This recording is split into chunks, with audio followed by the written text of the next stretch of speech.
আমাকে শুক্রবার রাতে আমি এক বন্ধুর বাসায় অবস্থান করছিলাম।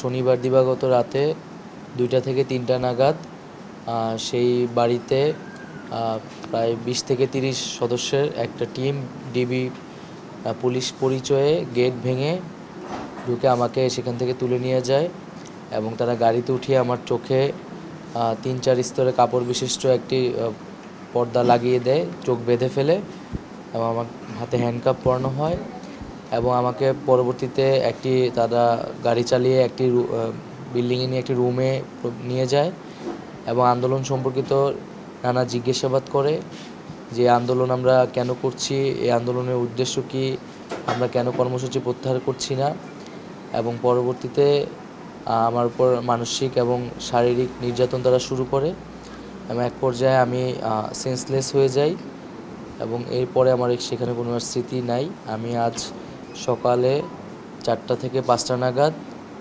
ভোরে আমি নিজেকে ঢাকার পূর্বাচল এলাকায় নিজেকে খুঁজে পাই, আমার সেন্স আছে সেখানে। পরবর্তী দেখি সেটা জলছিরি পূর্বাচল এলাকা। আমি সেখান থেকে বাসায় এসে এবং পরে আমার পরিবারের সদস্যরা আমাকে হাসপাতালে নিয়ে আসে। আমার 2 হাত 2 কাঁধ এবং আমার বাম পা দীর্ঘ ক্ষত হয়েছে সেখানে। মানসিকভাবে আমি ট্রমার ভিতরে আছি। আমি মনে করি যে আমাদের বৈষম্য বিরোধী ছাত্র আন্দোলনকে ছত্রভঙ্গ করার জন্য আমাদের সমন্বয়কদের নিয়ে নানা ধরনের এখানে প্রহসন এবং নাটক করা হচ্ছে। এখানে আমাকে গুম করা হয়েছিল, অন্যদেরকে নিয়ে মিডিয়ায় নানা ধরনের বিভ্রাট তৈরি করা হচ্ছে, নানা ধরনের বিভাজন সরকারের জায়গা থেকে তৈরি করা হচ্ছে, আমাদের একতাকে নষ্ট করা হচ্ছে এবং ইন্টারনেট না থাকার কারণে এবং নিরাপত্তা সংকট থাকার কারণে আমরা একসাথে বসতে পারছি না, একসাথে আমরা যোগাযোগ করতে পারছি না।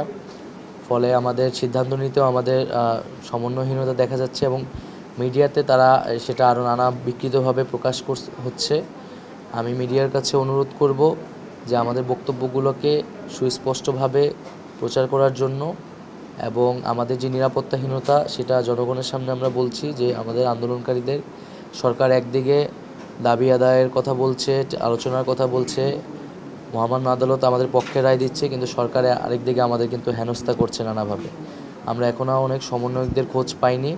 দ্রুত সময়ের মধ্যে আমরা আমাদের সমন্বয়কদের সন্ধান চাই এবং সকলের নিরাপত্তা নিয়ে আমরা আমাদের ক্যাম্পাসে প্রবেশ করতে চাই। আমরা আসলে অপেক্ষা করছি সরকারের সেই প্রজ্ঞাপনের জন্য। প্রজ্ঞাপনটি যখন আসবে তখন সেটিতে সকল গ্রেড রাখা হচ্ছে কিনা এবং ফাইনালি কত % রাখা হচ্ছে সেটা দেখে আমরা বলতে পারবো যে আমাদের আসলে প্রতিক্রিয়াটি কি, এটি পজিটিভ প্রতিক্রিয়া হচ্ছে নাকি নেগেটিভ হচ্ছে। কারফিউ বিদ্যমান থাকার কারণে শাটডাউন যে কর্মসূচিটা আমাদের ছিল, এই শাটডাউন কর্মসূচিটা আমরা রাখছি না। 1 নম্বর বিষয়, শাটডাউন কর্মসূচি থাকছে না, কিন্তু আমাদের পরবর্তী 48 ঘন্টার আমরা আলটিমেটাম দিচ্ছি।